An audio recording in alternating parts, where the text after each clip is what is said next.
Bienvenue dans l'émission Christ et Vie. Aujourd'hui, je vais aborder le thème sur la résurrection et la corruption. Actes au chapitre 13, versets 36 à 37. Or, David, après avoir en son temps servi au dessein de Dieu, est mort, a été réuni à ses pairs et a vu la corruption. Mais celui que Dieu a ressuscité n'a pas vu la corruption. La résurrection est la délivrance de la mort. La résurrection de la mort physique, dans Jean au chapitre 11, Jésus ressuscita Lazare. Et la résurrection de la mort spirituelle, c'est-à-dire le retour à Dieu. Selon Luc 15, verset 24, le Père a dit, mon fils était mort et il est revenu à la vie. C'est-à-dire, le fils a connu la vie de repentance, le retour à Dieu. Il y a une troisième résurrection qui n'existe pas. C'est la résurrection de la mort éternelle. Celui qui ne croit pas en Jésus et finit en enfer ne reviendra jamais au salut. Apocalypse au chapitre 20, verset 10, et le diable, celui qui séduisait, fut jeté dans les temps de feu et de soufre où sont le faux prophète et la bête. Là, il fut tourmenté jour et nuit au siècle des siècles. Et au verset 15, il est écrit que tous ceux dont le nom n'a pas été trouvé dans le livre de vie fut jeté dans les temps de feu. La résurrection n'existe plus à ce niveau. Le péché, c'est ce qui conduit à la mort. Et la mort entraîne la corruption. La corruption, c'est la décomposition progressive du corps. Jean au chapitre 11, verset 39, Marie, la sœur du mort, lui dit, il sent déjà. Donc le corps de Lazare a déjà commencé le processus de corruption. Acte au chapitre 13, le verset 36, David est mort et son corps a connu la décomposition. La décomposition est d'ordre physique. Lorsque le corps commence à connaître la putréfaction, la corruption est d'ordre moral lorsque l'intelligence est obscurcie. Et également, la corruption est d'ordre spirituel lorsque le péché éloigne une personne de Dieu. Maintenant, quel est le remède de la corruption? Que ce soit sur le plan spirituel, moral ou charnel. Selon la science, la corruption commence immédiatement après la mort.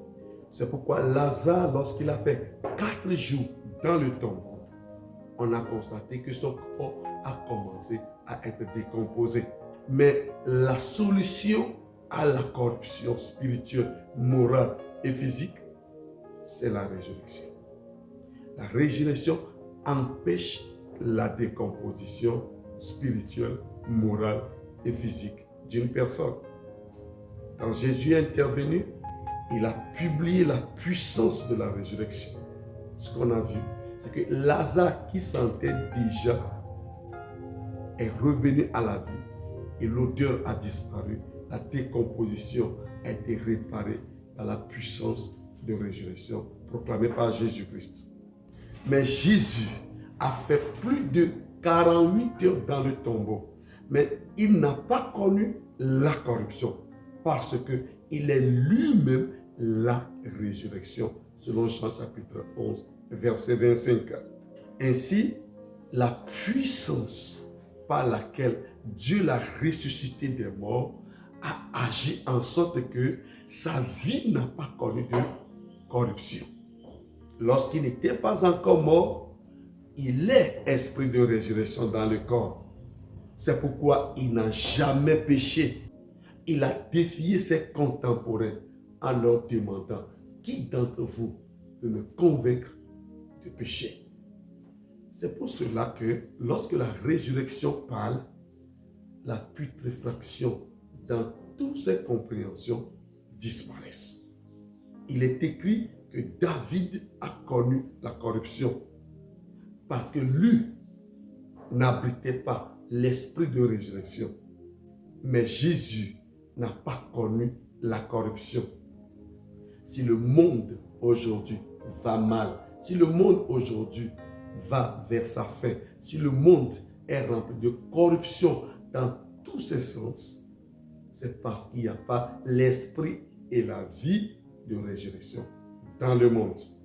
Ainsi, naturellement, Jésus devait connaître la corruption du corps puisqu'il a fait 3 jours, mais par l'esprit de résurrection qui habitait le corps avant sa mort et la puissance de Dieu qu'il a inverti dans ce corps pour provoquer le relèvement d'entre les morts, le corps de Jésus n'a pas été soumis à la loi de la nature de la corruption. Il est écrit dans Matthieu chapitre 28, verset 6 et Luc chapitre 24, verset 6, l'ange dit « Il n'est pas ici, il est ressuscité ». Autrement dit, Jésus n'est plus d'entre les morts. Le processus qui conduit à la corruption n'existe pas en nous. Pourquoi notre jeunesse aujourd'hui est totalement corrompue? Pourquoi même la puissance de corruption, que ce soit financièrement, moralement, spirituellement, émotionnellement, envahit l'Église? Parce que l'Église ne cultive pas l'esprit de résurrection.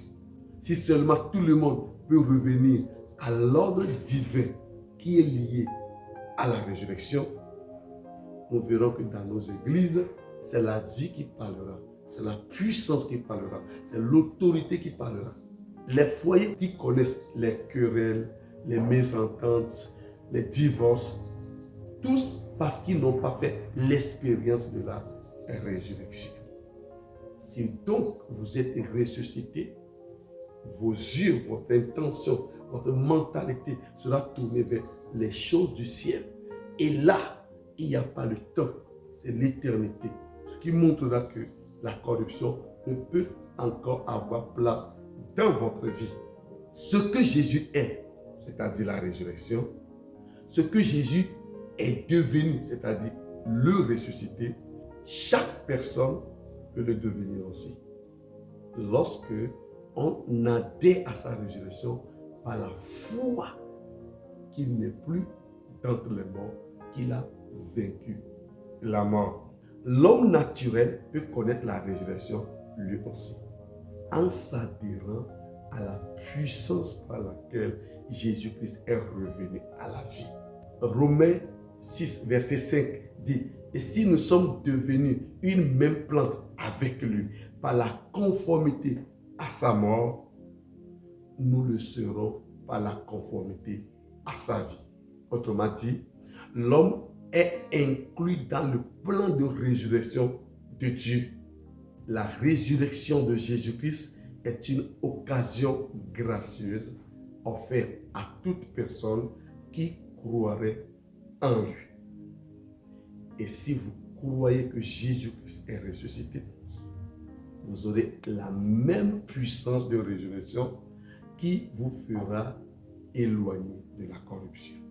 1 Thessaloniciens chapitre 4, verset 14 dit « Nous croyons que Jésus est mort et nous croyons qu'il est ressuscité. » Donc, nous marchons avec lui par la foi et par le baptême dans sa mort et nous revenons dans la vie avec lui par la même puissance que Dieu a déployée en lui en le ressuscitant des morts. Une remarque très importante à faire. David, selon Actes au chapitre 13, verset 36, a servi au dessein de Dieu. C'est-à-dire, il a été fidèle dans le service de Dieu. Pourtant, après sa mort, son corps a connu la corruption. Donc, la résurrection s'obtient par le fait qu'on est né de Dieu. Et chaque personne qui veut connaître cette grandeur doit s'adhérer à Dieu par la foi en Jésus-Christ. Votre foi vous introduit dans la puissance de résurrection et fait en sorte que l'esprit de résurrection vienne habiter dans votre corps. Cela est évident que servir Dieu attire des récompenses de la part de Dieu, mais ne vous donne pas la résurrection. La résurrection s'obtient par votre foi dans la résurrection de Jésus. Maintenant, pourquoi vous voulez abandonner un péché et vous n'arrivez pas?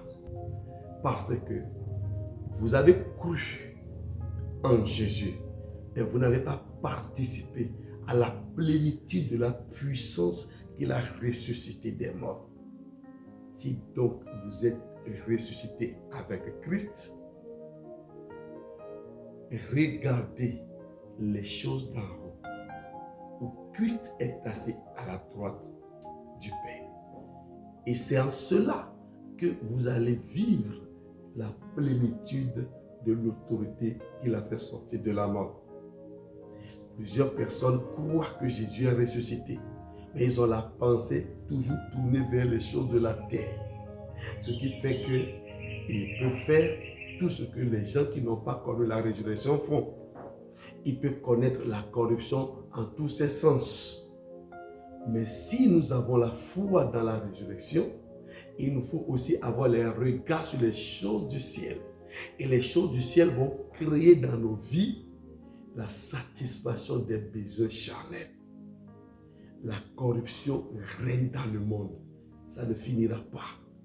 Mais si nous pouvons faire un avec le Jésus ressuscité et tourner nos pensées vers les choses du ciel, c'est-à-dire avoir les yeux fixés sur Jésus en qui nous croyons, laissez-moi vous rassurer.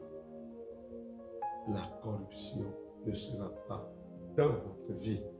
Vous serez l'exemple qu'on peut vivre sous le soleil sans être impacté par la corruption. La puissance de résurrection nous privera, nous gardera de toutes sortes de corruption du monde. Qu'est-ce qu'il faut faire? Deux choses. Croyez que Jésus est ressuscité et gardez les regards sur la personne de Jésus. Regardez votre avenir. Cherchez le succès de votre vie à partir de Jésus. Servez le Seigneur pour les récompenses, mais croyez à la résurrection pour être privé de la